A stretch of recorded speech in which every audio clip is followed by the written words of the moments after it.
Padre, de verdad que estamos maravillados, mi Dios, de que tú, oh Padre mío, hayas visto en nosotros, mi Dios, esa necesidad, Señor, que teníamos de ti, Señor.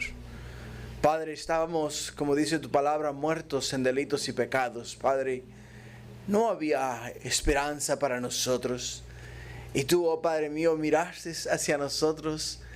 Y no miraste, mi Dios, un perdido, sino miraste una oportunidad, mi Dios, de rescatar a alguien, a nosotros, de las garras del enemigo, Señor, y traernos y darnos vida y vida juntamente con Cristo Jesús.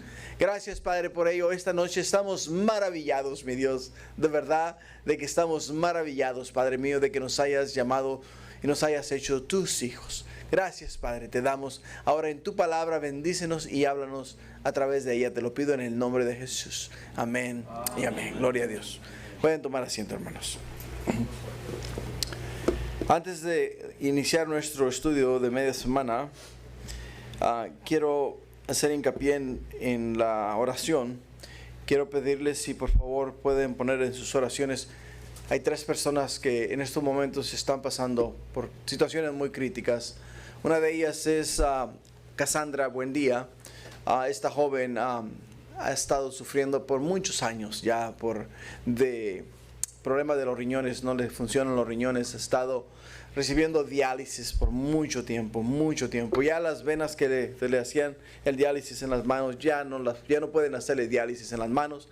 Ahora le están haciendo diálisis en las piernas, por las piernas. Y entonces una de las piernas se le ha infectado un pie y entonces están en debate si se lo van a amputar o se lo van no saben qué van a hacer. Los doctores están debatiendo en eso. Así es de que sabemos que Dios es poder en los cielos, en la tierra y en todo lugar. Y escucha las súplicas, los ruegos de su pueblo. Y les insto que si por favor pueden orar por Cassandra, pónganla en sus oraciones, oren por ella de noche y de día si es posible. Igual también a la hermana Vivi Naranjo le operaron la semana pasada.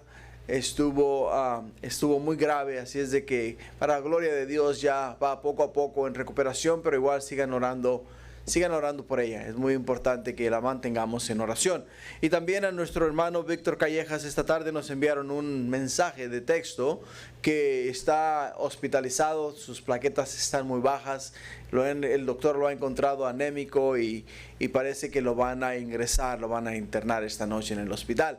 Así es de que si por favor también pueden orar por Víctor Callejas. Así es de que ahí les dejo para que oren, ¿no? Hay mucha necesidad. Compartía con mis hermanos Cabrera esta tarde de que sales a la calle, sales a las tiendas, sales a donde salgas, se siente una tensión muy fuerte. Hay una pesadumbre increíble alrededor, ¿no? Entonces podemos entender que los tiempos son cortos y los días son sumamente conglomorados por la maldad de las fuerzas del enemigo, ¿no? Que quiere destruir al mundo, quiere destruir la humanidad antes de que Jesús regrese por su iglesia. Así es de que todas estas son señales de la venida del Hijo del Hombre, la venida de Cristo. Así es de que no te aflijas. Sabemos que no tenemos lucha contra carne y sangre, sino contra huestes y potestades del más allá. Pero igual también tenemos que estar constantemente orando y pidiendo al Señor que nos aliente, que nos ayude a ir hacia adelante. Amén. Amén. Gloria a Dios. Con eso en mente, ahora entonces vamos a nuestro estudio de media semana. Segunda de Samuel, capítulo 6, de los versículos 1 al 23. Y si tienes tu Biblia, abre tu Biblia ahí en esa porción de la escritura. Y si no tienes Biblia y traes tu aplicación en tu teléfono, pues igual, ¿no? Abre tu aplicación, nada más no contestes los textos que te lleguen, ¿ok? Mientras estés leyendo la Biblia en el teléfono, porque eso es lo que pasa, ¿no? La distracción del teléfono. Así es de que segunda de Samuel 6, del 1 al 23. El tema de hoy: David intenta obrar sin Dios. David intenta obrar sin Dios. El mensaje de esta noche nos va a enseñar a nosotros que cuando nosotros tratamos de hacer cosas fuera de la voluntad de Dios, aunque creemos que las estamos haciendo para Dios, las cosas se pueden tornar en un caos. Y es lo que le va a pasar esta noche a David en esta porción de la escritura. Y muchas veces dirás tú, bueno, es que yo siento en el corazón hacer esto para Dios. Yo siento en el corazón obrar y hacer estas cosas para el Señor, porque es para Dios. Y porque pensamos que es para Dios, entonces queremos hacerlo, ¿no? Cuando muchas veces Dios nos da instrucciones claras y precisas de cómo es que Él quiere que actuemos. Él no quiere que actuemos por emoción. Él no quiere que actuemos porque nosotros decimos, ¿sabes qué? Esto es de Dios y es para Dios y a Dios le va a agradar y porque yo lo voy a hacer para Dios, todos los que están alrededor mío me van a apoyar y vamos a hacer la obra para Dios. Porque eso es lo que estaba haciendo David acá en este capítulo. Y le falló, le salió todo mal. Y muchas veces, hermanos, nos sale a nosotros todo mal por el hecho de que no actuamos conforme a lo establecido por Dios, sino conforme a nuestros sentimientos, conforme a nuestros deseos. Y es donde vamos a diferenciar esta noche. Si estamos actuando conforme a nuestras emociones, o si estamos actuando conforme a lo establecido en la palabra de Dios. Porque David conocía la palabra de Dios. Él sabía lo que Dios quería y lo que Dios requería, pero no lo hizo. ¿Y por qué no lo hizo? Entonces, después dijo, Dios se enojó. No, Dios no se enojó. Dios solamente es santo y justo, fiel y verdadero. Y Él siempre va a poner su palabra sobre todas las cosas. Él no se va a brincar sus mandamientos, sus estatutos y decretos para complacerte a ti, ni a mí mucho menos. Así es que tenemos que entender eso, que Dios es soberano y Dios es fiel y Dios hace las cosas para que Él sea glorificado. No para que el hombre, para que Él sea glorificado. Para entrar en contexto, la semana pasada hablamos acerca del tiempo de Dios. ¿Se recuerdan cómo todo Israel, ¿no? A una vinieron ¿a quién? Vinieron a David. Y establecieron a David como rey de Israel. Porque era el tiempo de Dios. Abner había muerto, Isboset había muerto, y como no había rey en Israel, entonces dijeron ellos, bueno, pero ¿qué estamos haciendo? Esperaron 5 largos años para reconocer que Dios había establecido a David como rey de Israel. Hasta que vinieron a David y le dijeron, David, si tú eres el que Dios eligió para que fueses rey en Israel, ¿qué estamos haciendo nosotros? ¿Por qué no te habíamos proclamado rey antes? Y David en ningún momento buscó ser rey de Israel, ni forzó la mano de Dios para que Dios le nombrara rey de Israel, sino que él dijo, yo voy a esperar al tiempo de Dios, y en el tiempo de Dios todo Israel vino a él a una. Y le establecieron como rey de Israel. Entonces, así es de que ahora ya es rey de Israel. En este capítulo 6, de aquí en adelante vamos a mirar a David reinando sobre las 12 tribus de Israel. Antes reinaba solamente sobre una tribu, sobre la tribu de Judá. Y las otras 11 tribus de Israel estaban siendo regidas por Saúl. Y después de que estaban siendo regidas por Isboset. Y después de que Isboset muere, entonces ahora no había rey. Y optaron por poner a David como rey de Israel. Así es de que en el versículo 1 del capítulo 6 nos dice la escritura, David volvió a reunir a todos los escogidos de Israel, 30,000. Y se levantó David y partió de Baala de Judá con todo el pueblo que tenía consigo para hacer pasar de allí el arca de Dios, sobre la cual era invocado el nombre de Jehová de los ejércitos, que mora entre los querubines. Que mora entre los querubines. Desde el capítulo 30, capítulo 29 de Primera de Samuel, donde vemos cómo Dios humilla a Samuel y al pueblo que estaba con Samuel, podemos ver cómo, no a Samuel, a David. Miramos cómo Dios humilla a David. Disculpen, perdón, me equivoqué de nombre. Cómo Dios humilla a David desde el capítulo 29, 30, 31. Vemos cómo Dios humilla a David, ¿no? Le quita todo lo que tiene. Y David comienza a caminar con Dios nuevamente, a consultar a Dios en todas las cosas. Si ustedes se dan cuenta, todo lo que David hacía, todo, absolutamente todo, está registrado en la palabra de Dios. Y David consultó a Jehová. Y David consultó a Jehová. Y David consultó a Jehová. Ahora, ¿qué vemos aquí diferente en este capítulo? ¿Qué dice en el versículo 1? Dice que David volvió a reunir a todos los escogidos de Israel, 30,000. Y se levantó David y partió a Baala de Judá con todo el pueblo que tenía consigo para hacer pasar de allí el arca de Dios, sobre la cual era invocado el nombre de Jehová de los ejércitos, que mora entre los querubines. ¿Vemos a David consultar a Dios? No. ¿Por qué no? ¿Por qué tú crees que David no está consultando a Dios? Porque él está haciendo algo para Dios. O sea, él no va a ir a pelear contra su enemigo, sino que él siente en su corazón que, ok, Señor, no necesito consultarte a ti para esta tarea, por el hecho de que yo voy a hacer esto que voy a hacer para ti, para que tú estés en el medio nuestro, para que tú estés en el medio del pueblo de Israel. Y aquí es donde David falló.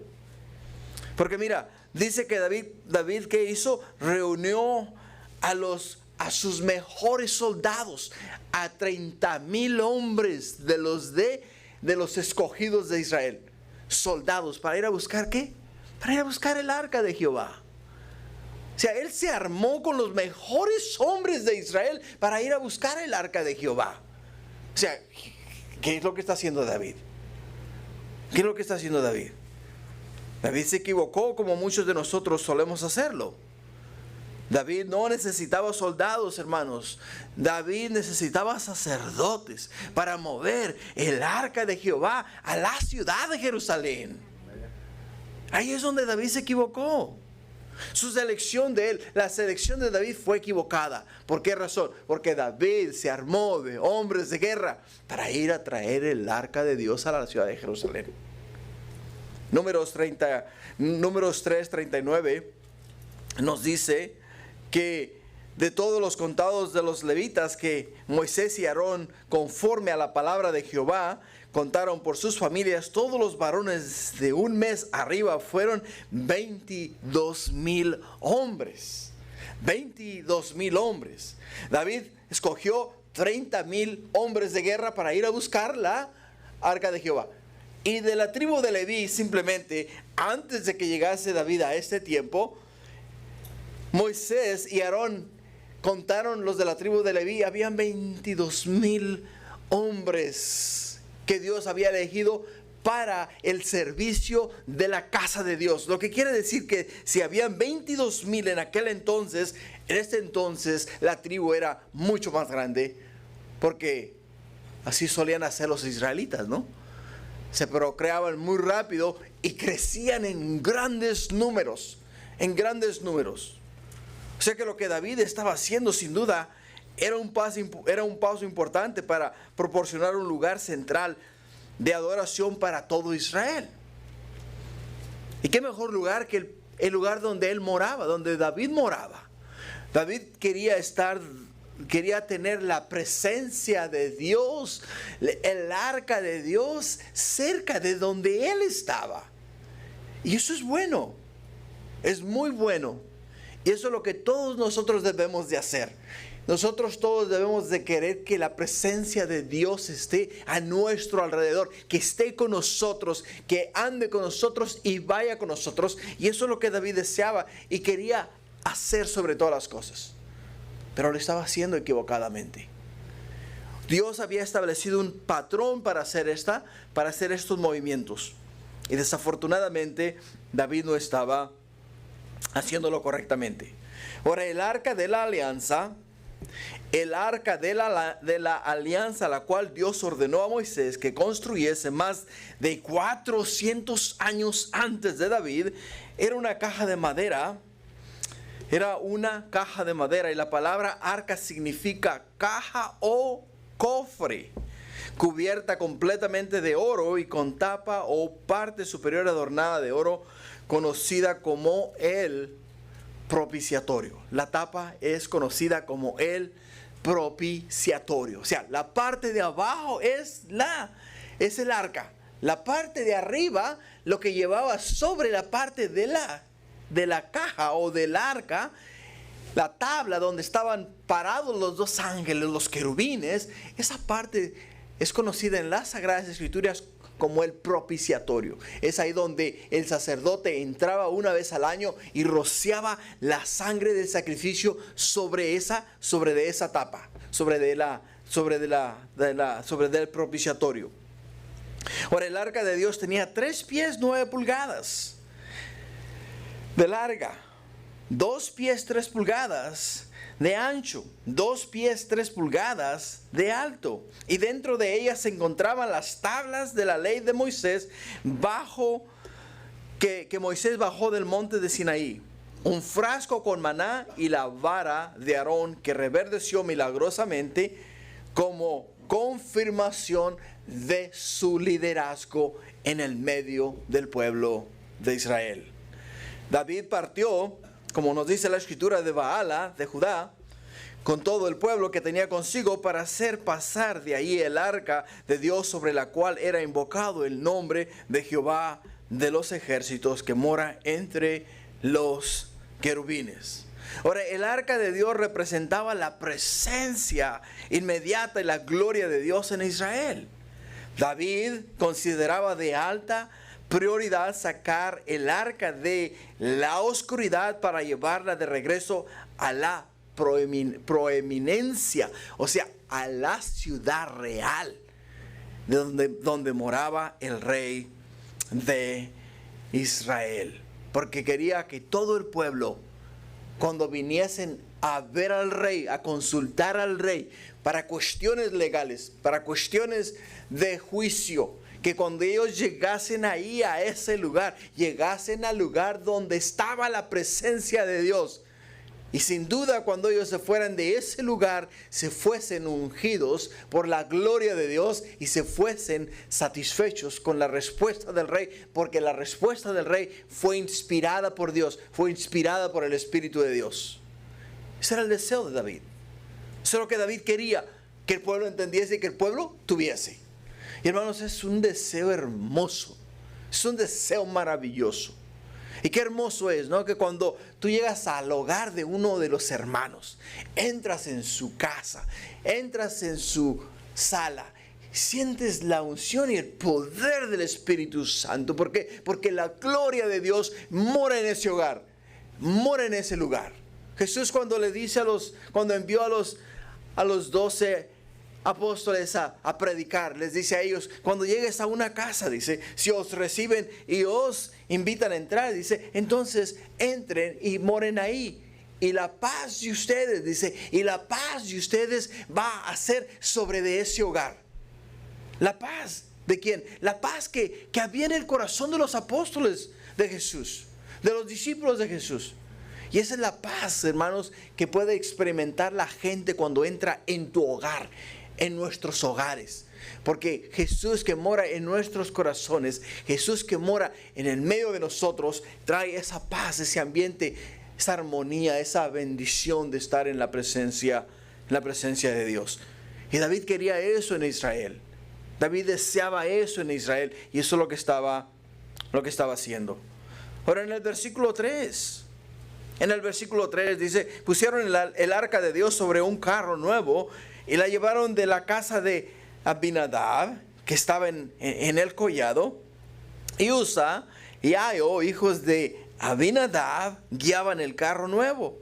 Y cuando lo llevaban de la casa de Abinadab, que estaba en el collado con el arca de Dios, Ahio iba delante del arca, y David y toda la casa de Israel danzaban delante de Jehová con toda clase de instrumentos de madera, de haya, con arpas, salterios, panderos, flautas y címbalos. Ahora, podemos ver algo acá. Dice que cuando transportaban el arca, hicieron un carro nuevo. Y pusieron el arca sobre ese carro nuevo. Eso fue lo que hicieron ellos. El arca, hermanos, no estaba diseñada para ser transportada en un vehículo. El arca no estaba diseñada para ser transportada en un carro, no importase cuán nuevo fuese ese carro. No miramos nosotros que cuando el arca de Israel fue capturada por los filisteos. Y los filisteos llevaron el arca a sus ciudades. Y la mano de Dios fue tan dura sobre de ellos que decidieron ¿qué? Decidieron enviarla nuevamente de regreso ¿a dónde? De regreso a Israel. Y ellos ¿qué hicieron? Hicieron un carro nuevo. Hicieron un carro nuevo y pusieron el arca sobre el carro. E incluso pusieron los animales, o sea, las vacas, fueron vacas, ¿no? Con terneros. Y las pegaron al carro y las vacas se fueron bramando hasta llegar a Israel, donde el arca pertenecía, y fue llevada hasta ese lugar. Y nada pasó. O sea, nada pasó. ¿Por qué? Porque el arca fue transportada de esa manera. ¿Por qué fue transportada de esa manera? Porque no había hombres de Dios que pudiesen moverla de los filisteos a Israel. Dios permitió esa acción, pero fue Dios. Fue Dios. Ahora, en el libro de Éxodo, capítulo 25, versículo 12, nos dice que el arca fue diseñada para ser cargada por hombres. Dice en el versículo 12, fundirás para ella 4 anillos de oro que pondrás en sus 4 esquinas, 2 anillos a un lado de ella y 2 anillos al otro lado. Harás una vara de madera de acacia, las cuales cubrirás de oro, y meterás las varas por los anillos a los lados del arca para llevar el arca con ellas. Las varas quedarán en los anillos del arca, no se quitarán de ella. No se quitarán de ella. Y solo podía ser cargada, hermanos, por los levitas de la familia de Coat. No podía ser cargada por los gersonitas, ni podía ser cargada por los otros hijos de Aarón, sino tenía que ser cargada específicamente por los coatitas, como lo vamos a ver en Números 4:15. Números 4:15, fíjate lo que dice la escritura. En Números 4:15 dice: y cuando acaben Aarón y sus hijos de cubrir el santuario y todos los utensilios del santuario, cuando haya de mudarse el campamento, vendrán después de ellos los hijos de Coat para llevarlos, pero no tocarán, dice, no tocarán cosa santa. Escucha, no tocarán cosa santa, no sea que mueran. Estas serán las cargas de los hijos de Coat en el tabernáculo de reunión.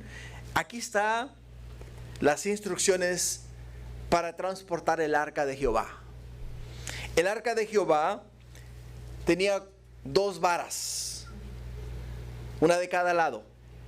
Entonces iba un sacerdote en cada esquina, un sacerdote acá, un sacerdote acá, un sacerdote enfrente y otro sacerdote enfrente. 4 sacerdotes llevaban el arca, cargaban el arca.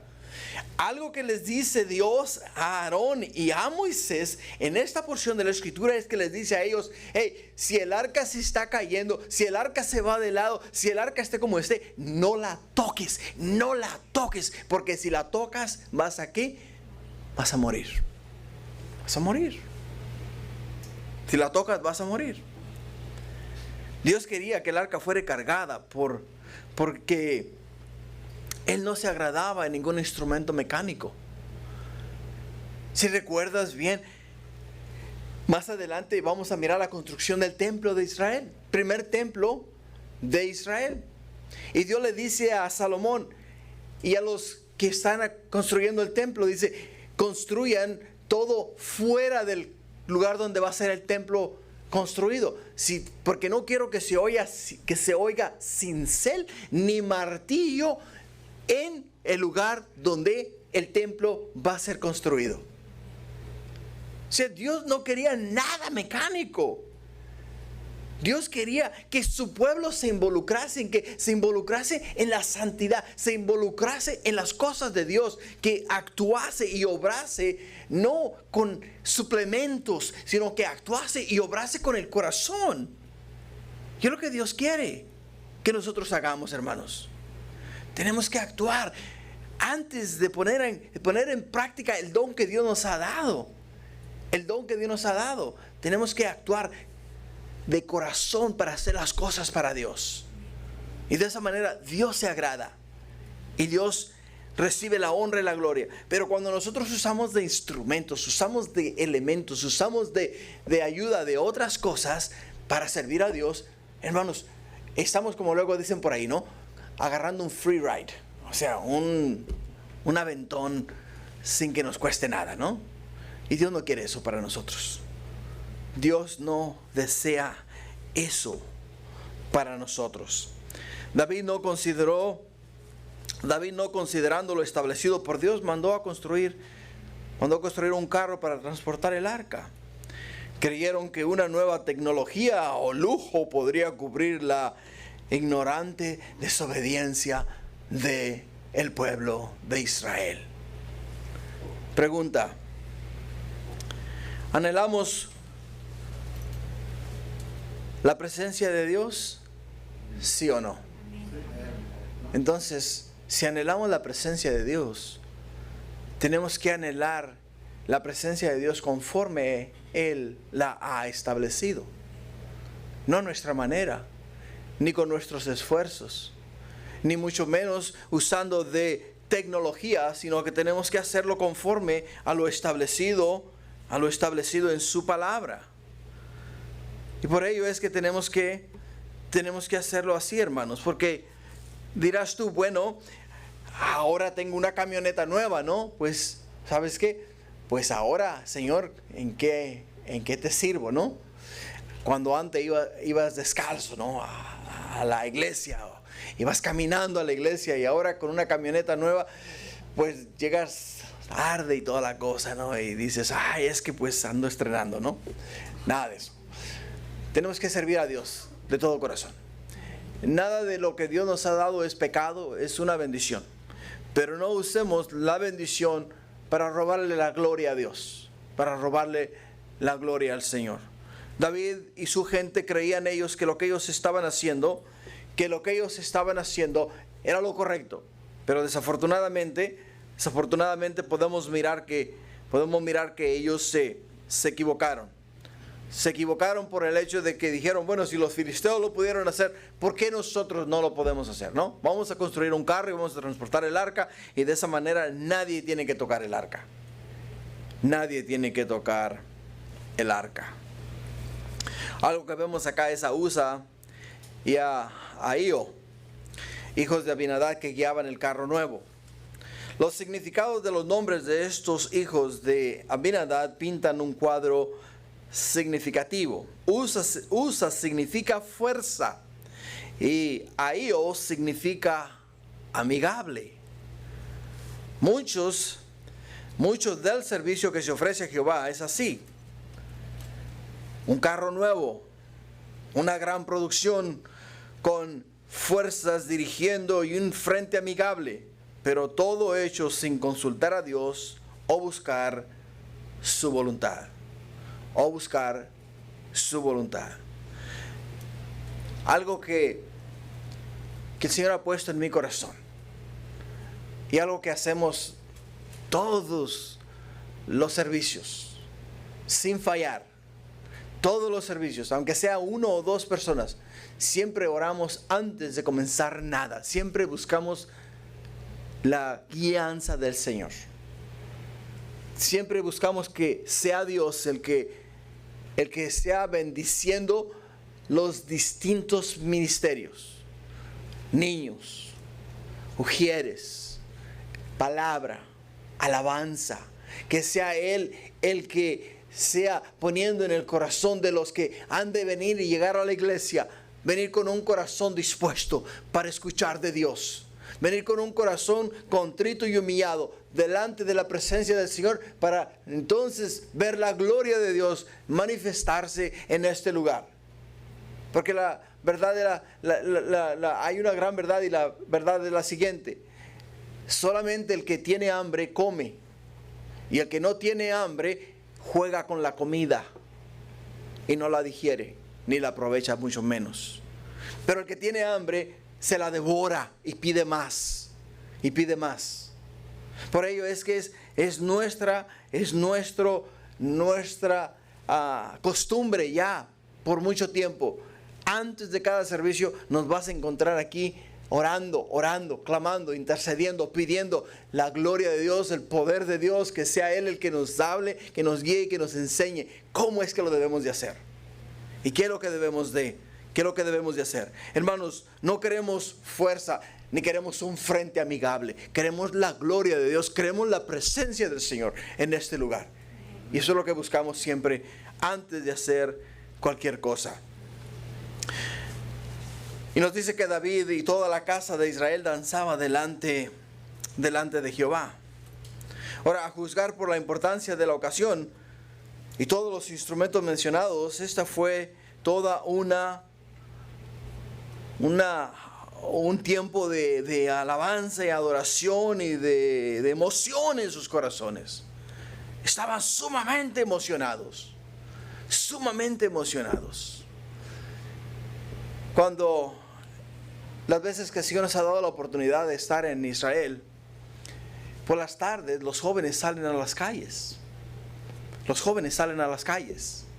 Y traen su música hebrea.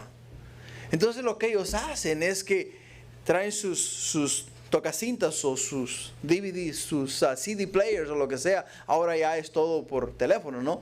Entonces traen sus bocinas, ponen sus bocinas en las calles, en las esquinas. Y entonces ponen la música y comienzan a danzar en las calles. Es algo contagioso. Cuando tú los miras, sientes el ritmo, sientes el deseo, quieres igual bailar con ellos. Y es algo emocionante. Por ello es que te digo que me puedo imaginar lo que esta gente estaba viviendo, lo que ellos estaban pasando. Porque cuando tú miras a todos estos jóvenes danzar en el medio de Israel, como nos dice que David danzaba, entonces tu corazón se alegra, se emociona. ¿Y quieres también danzar? Y es lo que el pueblo estaba haciendo. Ahora, a menudo nos vemos tentados a juzgar una experiencia de adoración por cómo nos hace sentir. Pero cuando nos damos cuenta que la adoración consiste en agradar a Dios, somos dirigidos a su palabra para que podamos saber cómo agradar y cómo glorificar a Dios. ¿Cómo glorificar a Dios? Hermanos, la adoración no se trata de que nos agrade a nosotros. La adoración se trata de agradar a Dios. De agradar a Dios. Y eso es de lo que se trata la adoración. En el versículo 6 y 7 dice que cuando llegaron a la era de Nacón, Usa extendió su mano al arca de Dios y la sostuvo porque los bueyes tropezaban. Y el furor de Jehová se encendió contra Usa y lo hirió allí Dios por aquella temeridad y cayó allí muerto junto al arca de Dios. ¿Qué nos dijo Números 4:15, hermanos? ¿Recuerdan las palabras de Números 4:15? ¿Qué le dijo Dios a Aarón y a Moisés? No toquen las cosas santas, porque el momento que las toquen, ahí en ese mismo lugar van a morir. Van a morir. Ahora, Abinadab era sacerdote de Israel. Era un levita. Sus hijos eran levitas. Abinadab conocía bien la ley de Dios, era sacerdote. Abinadab, los hijos de Abinadab, Isa y Aio, eran también sacerdotes. Conocían perfectamente la ley de Dios. Entonces, dirás tú, bueno, ¿por qué extendió la mano? Porque es un instinto natural.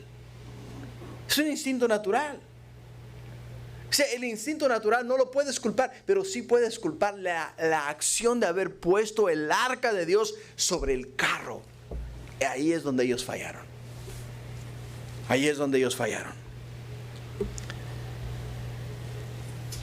Es interesante, hermanos,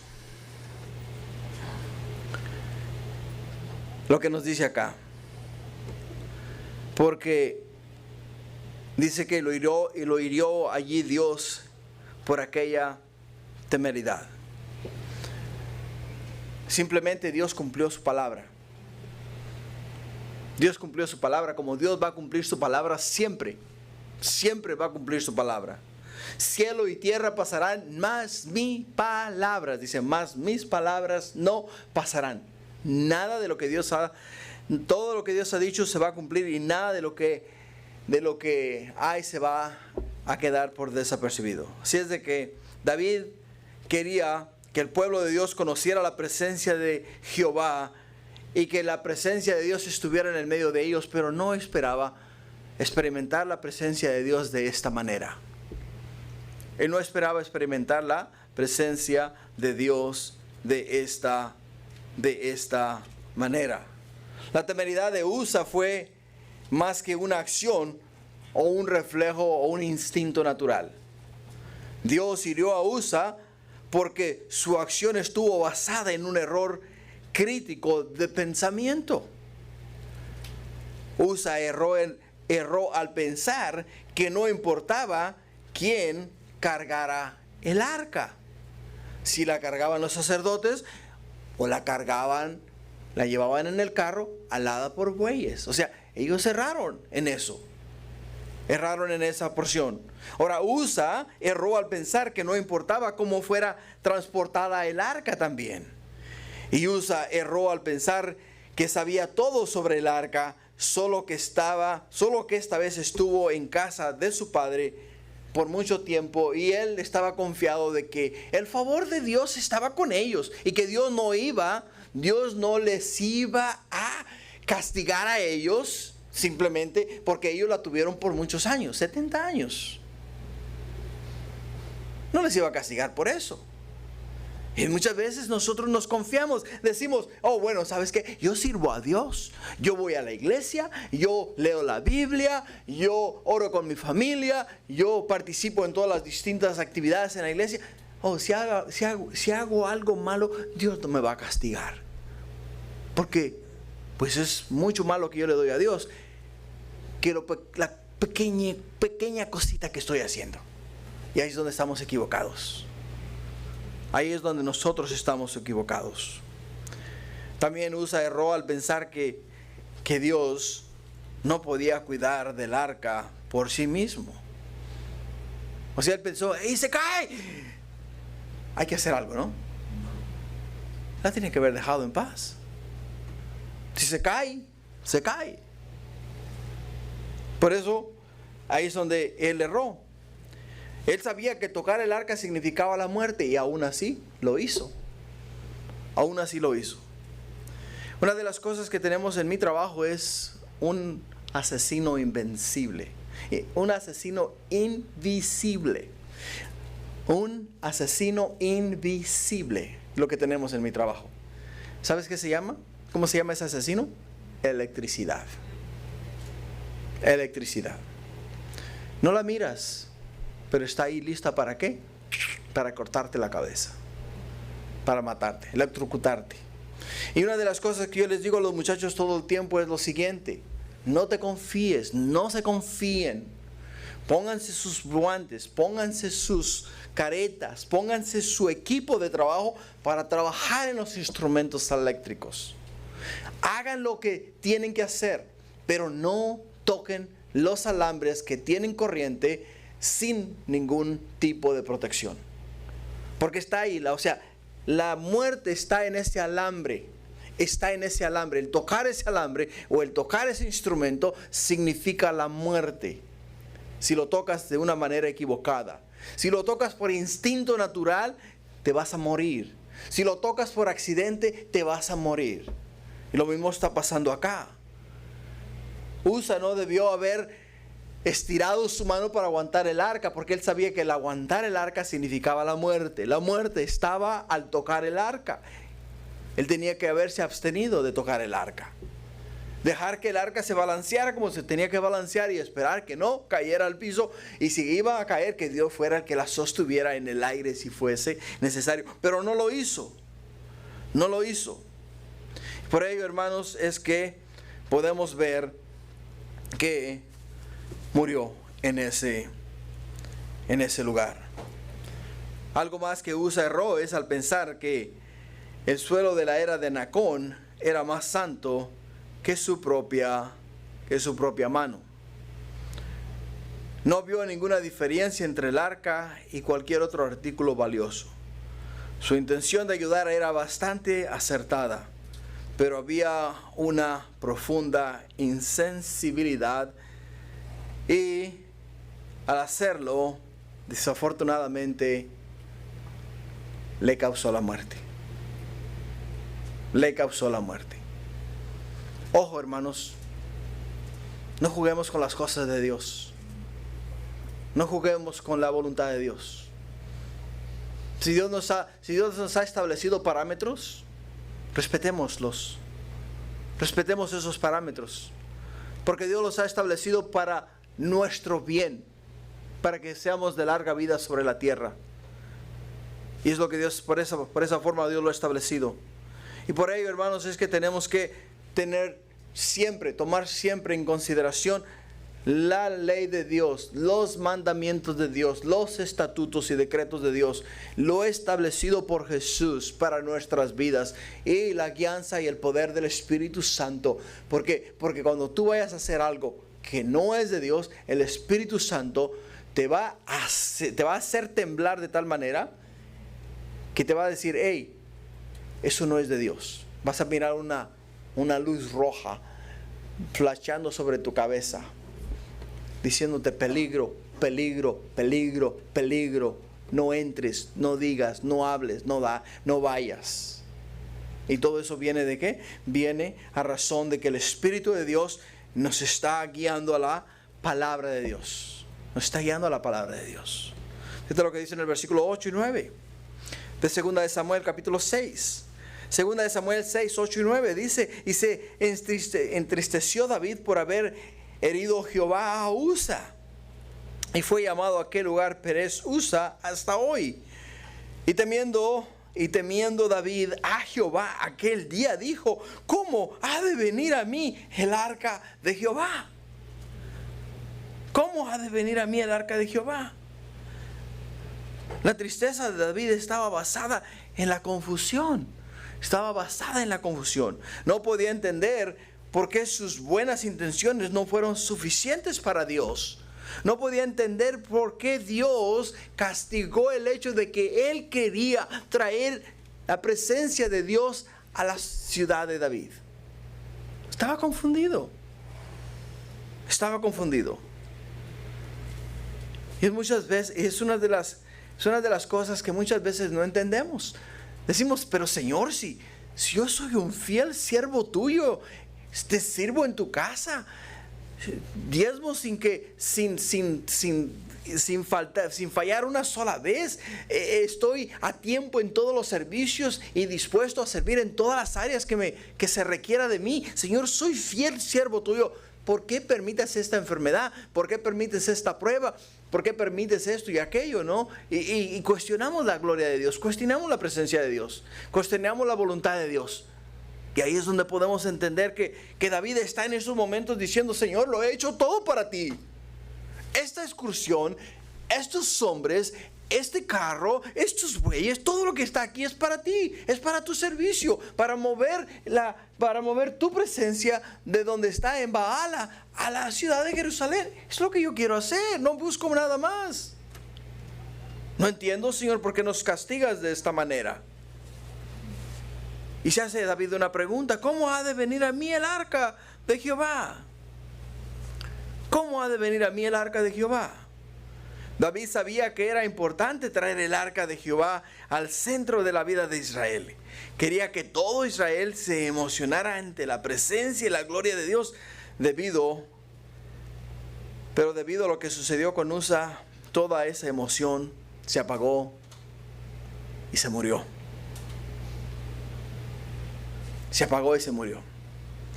¿Sabes algo que Dios hace muchas veces? Cuando actuamos conforme a nuestro parecer, a nuestros sentimientos, conforme a nuestro criterio, estamos emocionados, ¿no? Nos emocionamos. Oh, qué emocionante es ser parte de la obra de Dios. Estamos emocionados, ¿no? Porque estamos actuando en emoción. Y lo que hace Dios, que nos pone los frenos y nos hace frenar en seco. O sea, paramos así de repente. ¡Oh! Y no es como si nos bloqueara así, pusiera algo enfrente de nosotros y de repente nos fuéramos hacia el frente así. ¡Oh! ¿No? Entonces nos para de esa manera para hacernos saber que no estamos actuando conforme a su voluntad. O sea, nos mata la emoción. Porque Dios no quiere que nos movamos por emociones. Dios no quiere que nos movamos por el hecho de que nos sentimos bien en la casa de Dios, de que, oh, qué alegría, qué maravilla, ¿no? Adorar a Dios por 1 o 2 horas y después, me siento como que si estuviera caminando en las nubes. Y de repente era toda pura emoción.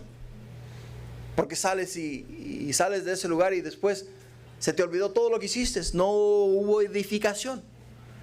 Y Dios no quiere eso en tu vida. No quiere eso para tu vida. No quiere eso para mi vida. Dios quiere que tú crezcas en sabiduría y entendimiento de quién Él es. Cuánto Él te ama. Cuánto le ha costado a Él escribir estos 66 libros que ha puesto en un libro para nosotros. El canon de las Escrituras le ha costado a Dios muchísimo para dárnoslo, enseñarnos a nosotros a amarlo, a complacerlo, a hacer su voluntad y no la nuestra. Acuérdate que nuestra vida no es para que nosotros nos gloriemos, es para que glorifiquemos el nombre de Dios con nuestra vida. Fíjate lo que dice el versículo 10. En el versículo 10 dice: de modo que David no quiso traer para sí el arca de Jehová a la ciudad de David, y la hizo llevar David a la casa de Obed-edom Geteo.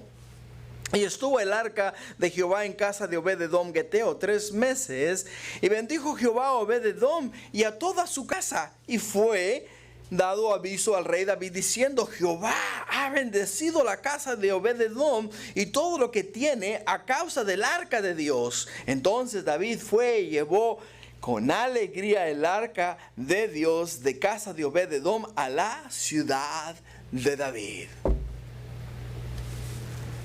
David hizo esto en cumplimiento de la palabra de Dios. Obed-edom era un levita de la familia de Coat. Como lo vamos a mirar en Primera de Crónicas, capítulo 26:4.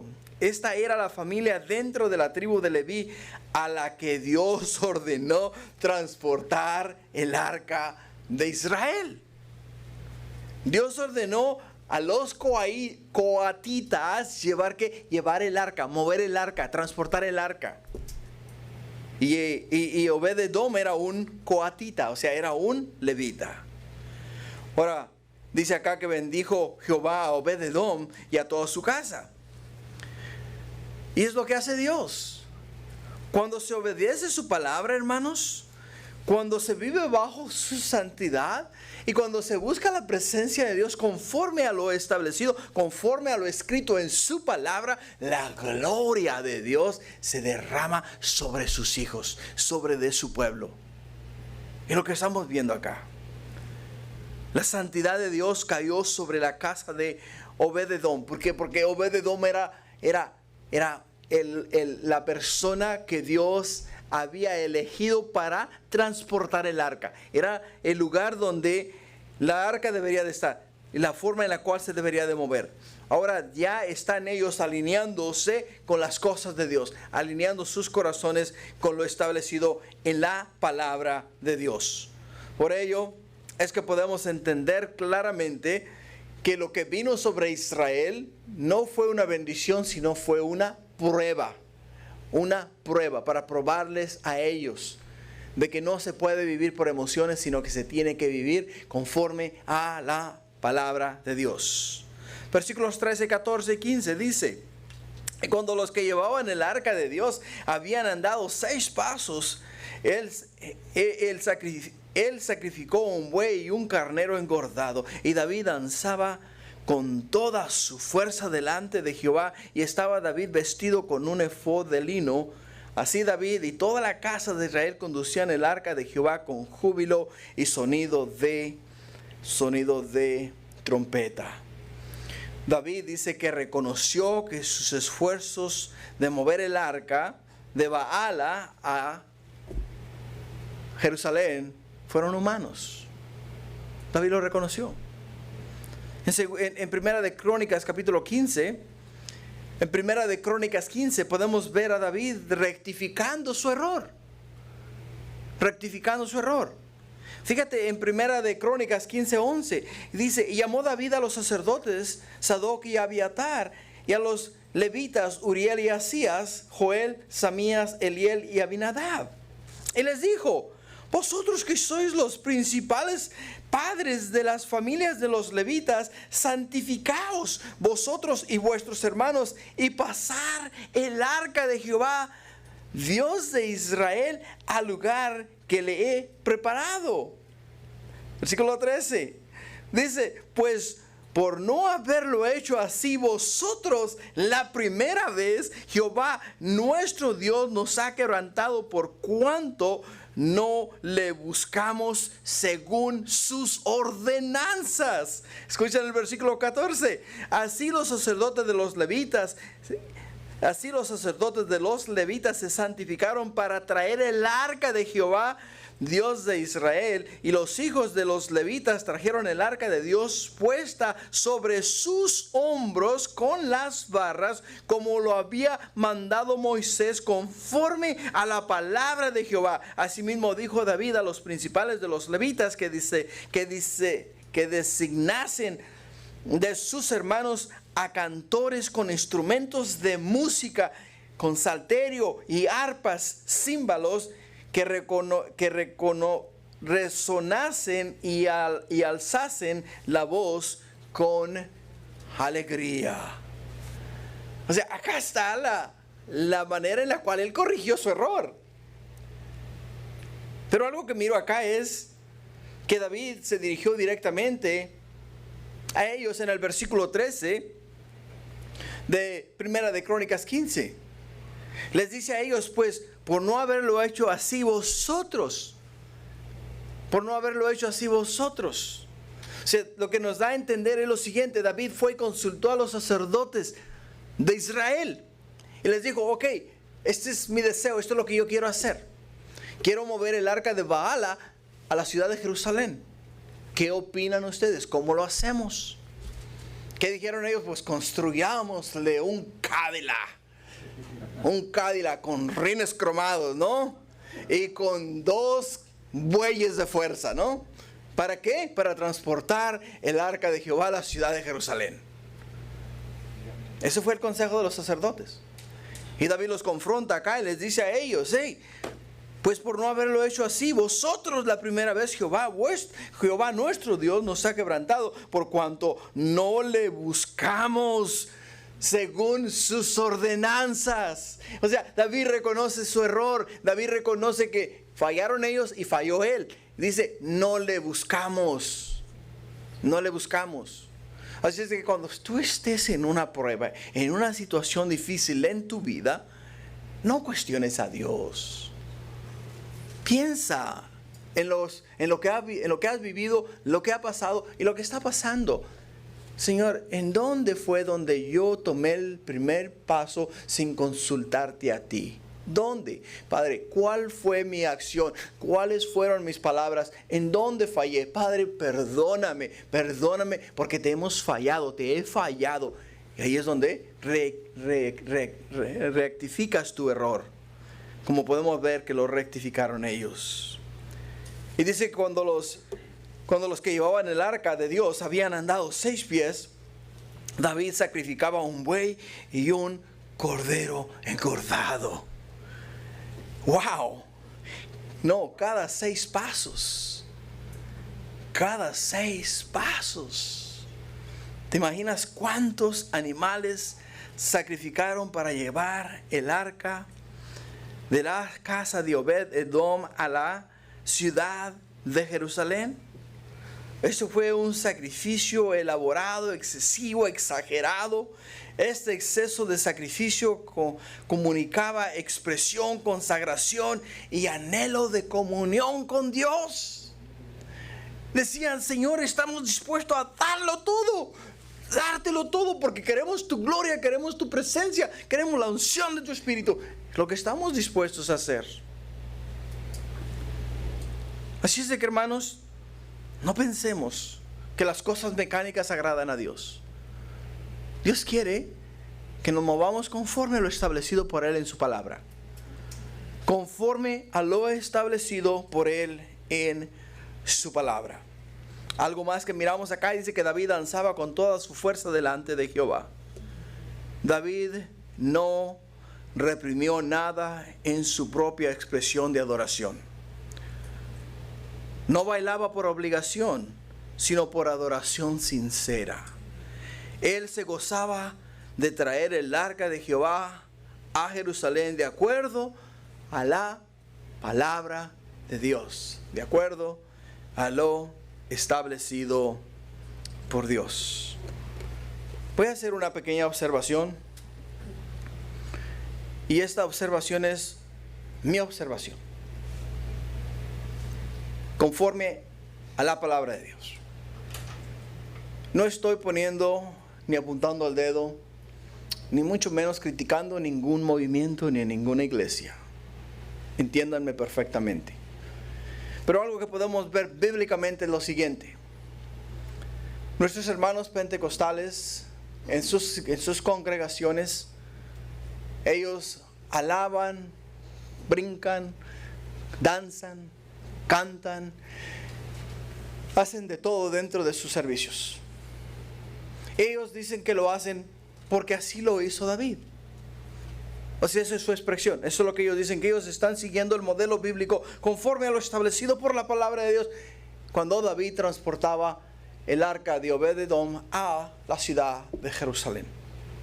Ellos dicen, nosotros sentimos ese mismo gozo de David. Y por ello es que nosotros también brincamos, bailamos, danzamos y hacemos todas estas cosas.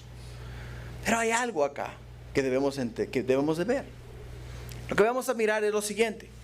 Cuando David está bailando, está danzando y está adorando a Dios en danza y adoración, David no lo está haciendo en la casa de Dios. David lo está haciendo del lugar donde están transportando el arca a la ciudad de Jerusalén. En otras palabras, ¿quieres bailar? ¿Quieres brincar? ¿Quieres danzar? Pues danza de tu casa a la casa de Dios. Y cuando llegues a la casa de Dios, pues entonces concéntrate en las cosas de Dios, en la palabra de Dios. ¿Entendemos? Esa es mi observación. No es la observación de nadie, es mi observación.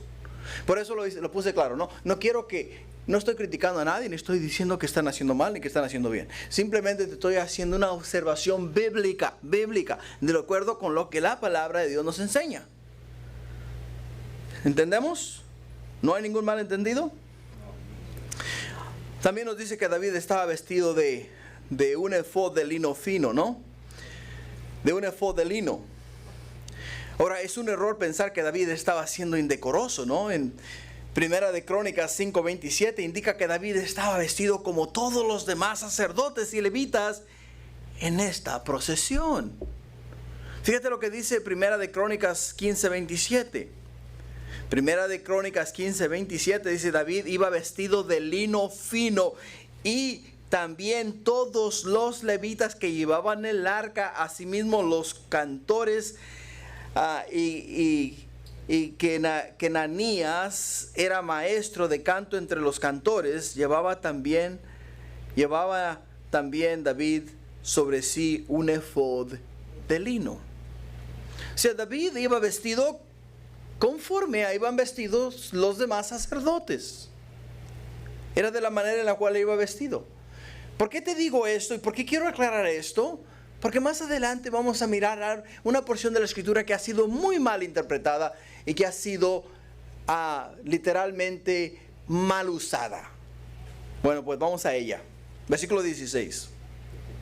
Y cuando el arca de Jehová llegó a la ciudad de David, aconteció que Mical, hija de Saúl, miró desde una ventana y vio al rey David que saltaba y danzaba delante de Jehová, y le menospreció en su corazón.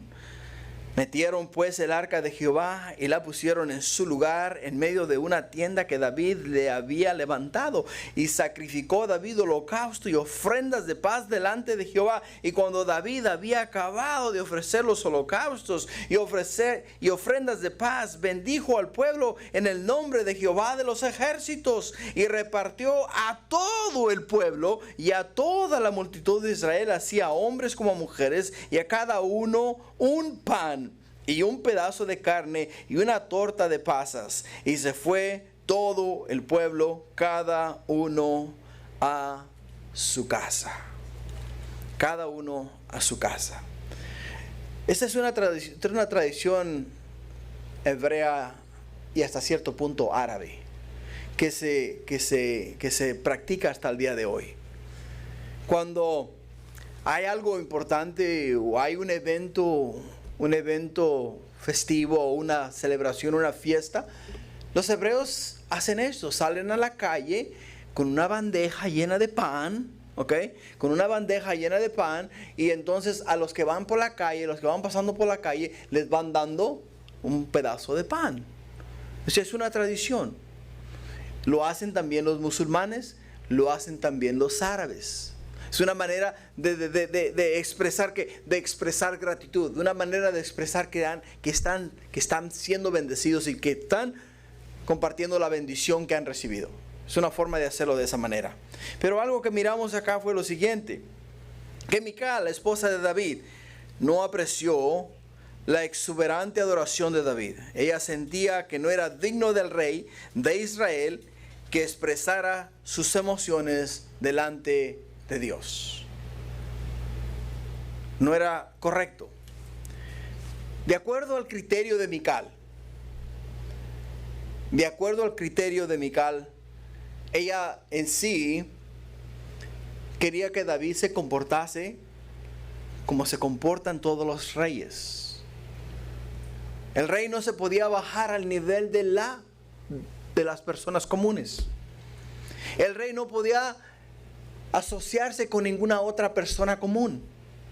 Y por ello es cuando Mical le mira a él, le mira a David, a asociarse con el pueblo, danzar en el medio del pueblo. Le dice a David: ¿qué onda contigo? Tú eres el rey. Tú debes actuar como tal, tú debes actuar como quien tú eres, el rey, el que está sobre todo Israel. Te tienen que mirar a ti hacia arriba, no tú a ellos. No ellos así, ojo a ojo, o sea, de frente. No puede ser posible porque tú eres el rey. Y eso es lo que, esa es la manera en la cual Mical lo miró. Ahora, después de que metieron el arca, podemos ver que David bendijo al pueblo. Y después de bendecir al pueblo, entonces se levantó y se fue a su casa. Y en el versículo 20 dice: y volvió luego David para bendecir su casa.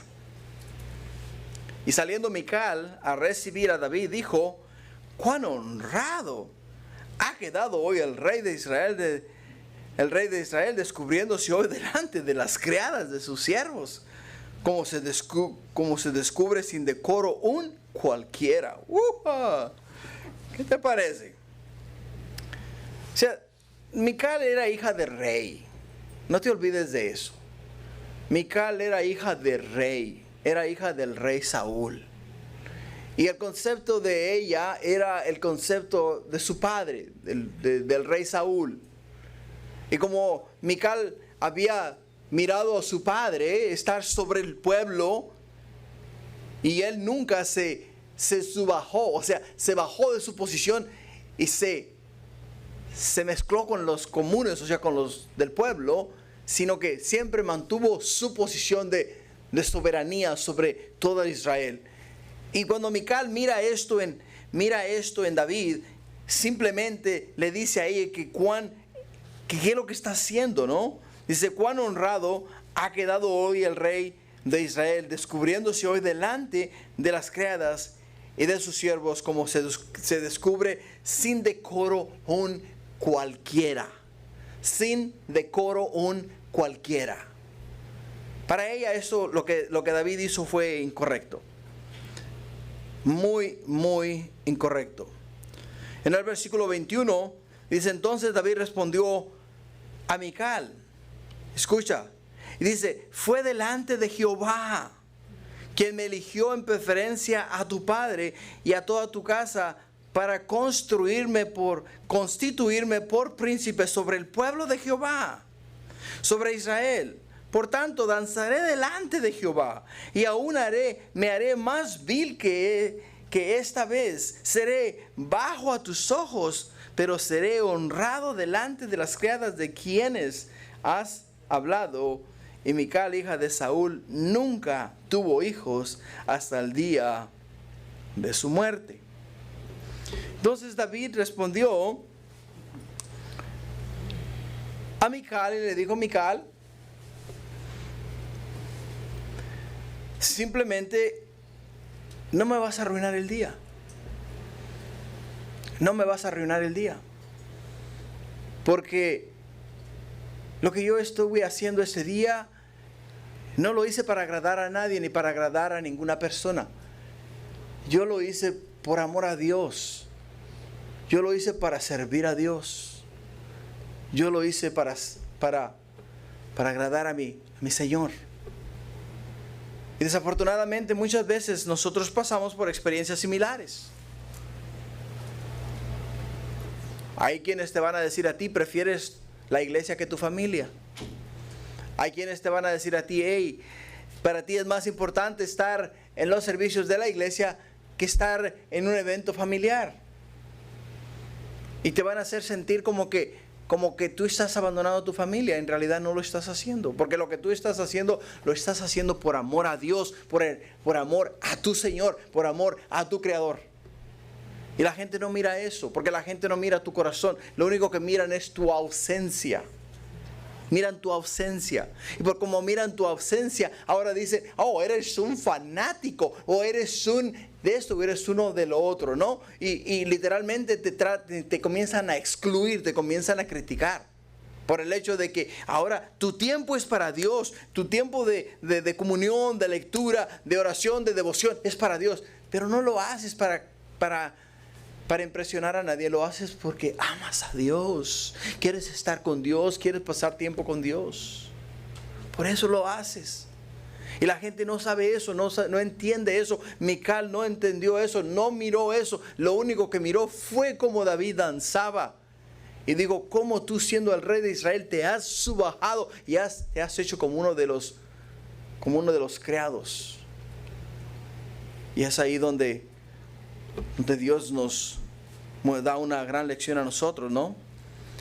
Porque Jesús mismo, cuando los discípulos le preguntaron a él que cuál de ellos sería el mayor en el reino de Dios, que les dijo a ellos, traedme ese niño. Y lo puso en el medio de ellos y que les dijo, si alguno de vosotros quiere ser el mayor, tiene que ser como este pequeño niño. ¿Por qué el niño? Porque el niño, hermanos, tiende a depender 100% de papá y de mamá. Él no se puede valer por sí solo. Para poder ser grande en el reino de Dios hay que aprender a depender de Dios, como un niño depende de papá y de mamá. Así es como tenemos que hacerlo nosotros. Por ello es que David le dijo a ella, hey, ¿sabes qué? No me interesa lo que tú me digas, no me importan tus palabras. Si yo me tengo que volver a subajar, si me tengo que volver a poner al nivel de todos los de Israel, con tal de estar en la presencia de Dios, lo voy a hacer porque ahí es donde yo encuentro paz, donde encuentro gozo en mi corazón. Y así debe de ser, hermano. No te dejes subajar por nadie. Cuando tú estás teniendo un tiempo maravilloso en la presencia de Dios y cuando Dios está hablando a tu corazón y está ministrando a tu vida y te está dando sabiduría y entendimiento y estás creciendo en sabiduría de su palabra. No te dejes subajar por nadie. No te dejes humillar. Simplemente van a haber muchas Micales en tu vida. Van a haber muchas Micales en tu vida. Muchas personas que te van a tratar de hacer sentir mal por lo que tú haces para el Señor. Pero no te dejes tumbar. Para nada. Ahora, algo que podemos mirar es lo siguiente. Mical, como nos dice la Escritura, era estéril. ¿Sí? ¿O no? Lo que nos dice la Escritura. Lo que quiere decir es que Mical no tuvo hijos con David. Porque Mical no tuvo ninguna relación con David. Y por eso es que las Micales del mundo no tienen frutos. O sea, no tienen hijos espirituales, no tienen una vida espiritual. ¿Por qué? Porque no tienen una relación personal con Dios. No tienen una relación personal con Dios. Y toda aquella persona que no tiene una relación personal con Dios es estéril. No tiene ningún fruto. No hay fruto en su vida con Dios. Y eso es lo que podemos ver. Así es de que las Micales que te critiquen a ti, no te olvides que son estériles. No producen nada bueno. No tienen frutos. Amén. Padre, gracias. Porque vimos a David actuar en sus fuerzas. Y después miramos a David corregir su error. Igual nosotros cuando actuemos en nuestras fuerzas, Padre mío, reconozcamos nuestro error. ¿Quieres tú, mi Dios, que lo corrijamos? Y Padre mío, nos arrepintamos delante de ti y te pidamos perdón. Perdón, Padre, si te hemos fallado en alguna área de nuestra vida esta noche. Y Padre mío, ayúdanos a corregir esa área, Señor, para actuar no en nuestras fuerzas, sino actuar conforme a tu palabra. Gracias, Padre, bendice tu pueblo. Guíalo con la diestra de tu justicia. Te lo pido en el nombre de Jesús, tu Hijo, y tu pueblo dice amén. Gloria a Dios.